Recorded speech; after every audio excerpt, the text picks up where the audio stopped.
what is a dysfunctional marriage?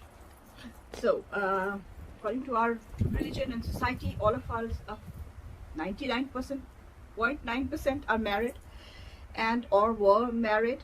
Or we live with our partners. Some live in functional marriages, some live in dysfunctional marriages. तो आज हम बात करेंगे dysfunctional marriages पे. अस्सलाम वालेकुम, जर्मन परदेसी विद सोसाइटी टॉक्स.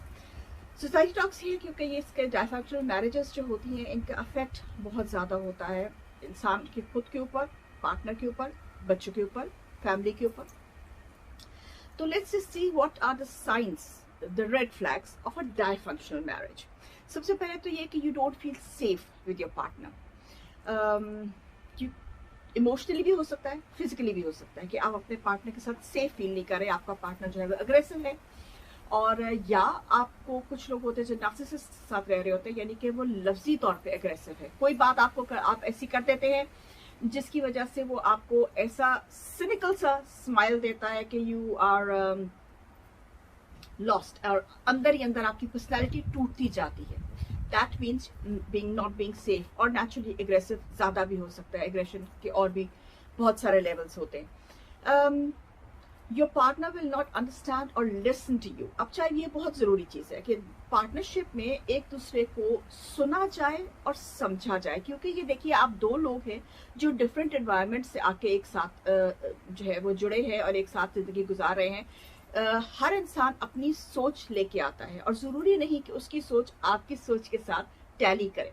तो दूसरे बंदे को, अपने पार्टनर को, अगर आपने उसके साथ जिंदगी गुजारनी है तो उसको सुनिए कि वो क्या कहना चाह रहा है या चाह रही है, और उसको अंडरस्टैंड कीजिए उसके पॉइंट ऑफ व्यू से. You don't have to agree, ये भी बात है. जरूरी नहीं है कि आप यामेन करते रहे, ये भी जरूरी नहीं. You don't have to agree with your partner's point of view, लेकिन सुन तो सकते हैं ना.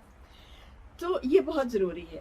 और तीसरी डायफंक्शनल मैरिज का जो रेड फ्लैग है वो ये होता है कि you don't consider each other while making a decision. कोई भी डिसीजन आपने करना हो तो आप अकेले कर लेते हैं, क्योंकि आपको ये डर होता है कि आपका जो पार्टनर है वो आपको सपोर्ट नहीं करेगा.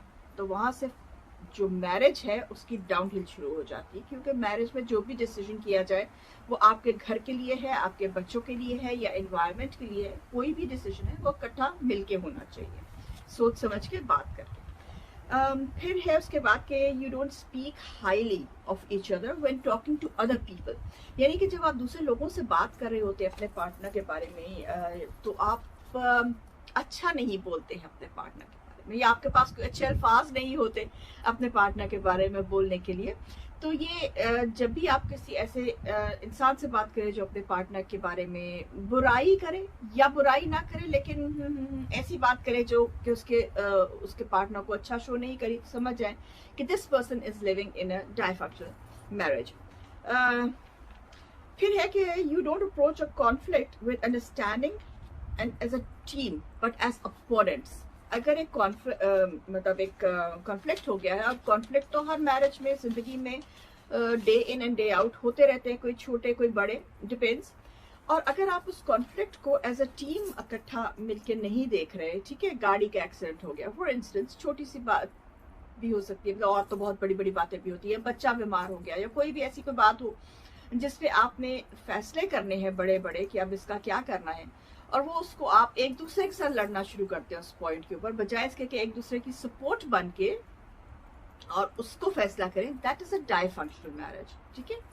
फिर है कि you don't look forward on seeing each other at the end of the day. अगर आपका as a husband, as a man, if you are working और आपकी वाइफ घर पे, and you don't really feel yourself comfortable और you don't feel yourself very happy going home, तो इसका मतलब है कि you are living in a dysfunctional marriage. आप खुश नहीं है. आप दुनिया को दिखाने के लिए शादीशुदा है, लेकिन आप उस शादी में खुश नहीं है. बहुत बड़ा कहीं कोई खला है जो आपको ठीक करना चाहिए.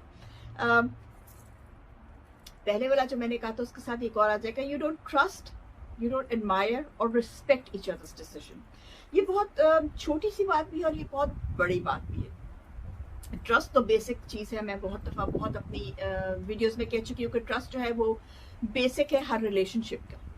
तो ट्रस्ट तो ज़रूरी होना चाहिए. एक दूसरे को एडमायर करें, एक दूसरे को लुक अप करें, एक दूसरे को रिस्पेक्ट करें. देखिए, no person is perfect.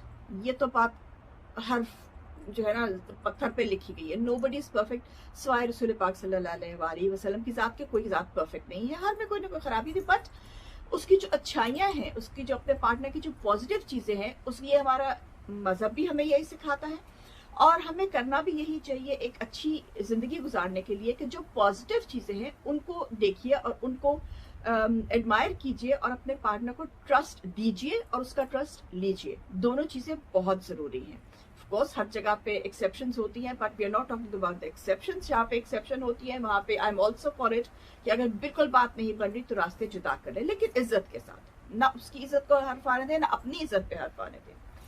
That is अब एक्सट्रीम पे जाके बात होती है। We are talking about डायफेक्शन।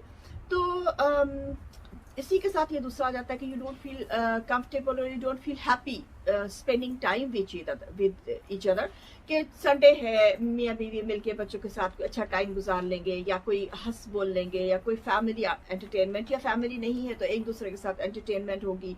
अगर आप ये नहीं कर रहे, अगर आपको अपने स्पाउस के साथ टाइम गुजारना अच्छा नहीं लगता, तो इसका मतलब है कि आप बहुत जोर की डायफेक्शन जो मैरिज में फंसे हुए हैं और इसको ठीक कीजिए।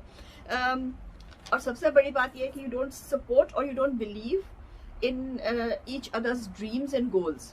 हर इंसान जो जिंदगी शुरू करता है वो कोई ना कोई अपने जहन में कोई ना कोई गोल लेके और कोई ना कोई ड्रीम्स लेके जिंदगी शुरू करता है। वो dreams with age and with time कम होते जाते हैं, लेकिन उनको होने नहीं देना चाहिए। अगर आप एक अच्छी जिंदगी गुजार रहे हैं तो ड्रीम्स और गोल्स चेंज हो सकते हैं, लेकिन हमेशा होने चाहिए।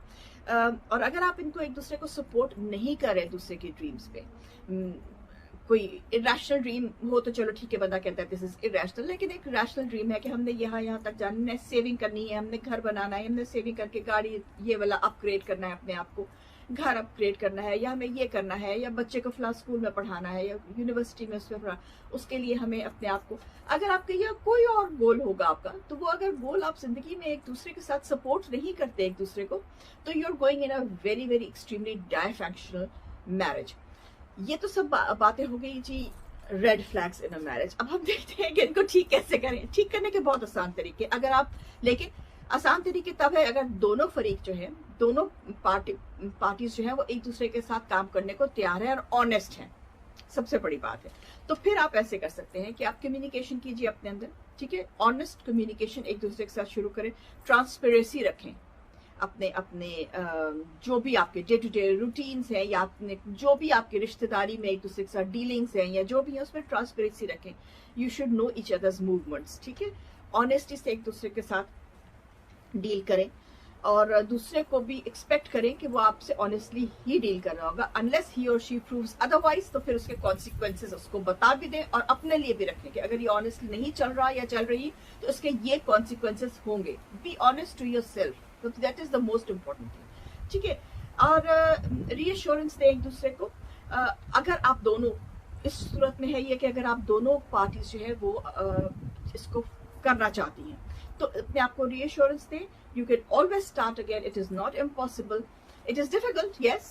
If you are living in a dysfunctional marriage, it is difficult to start, but you can start again. We can always do it. We can always start again. सिर्फ इसमें एक दूसरे के साथ honestly एक दूसरे के साथ workout करने की जरूरत है। If you think you can do it as a partner, तो आप एक अच्छी और healthy जिंदगी गुजार सकते हैं। And if you not, तो आप इसी चक्की में पिसते रहेंगे, and there is no end to that. Till then, Jevan Padesi, Majid Isro.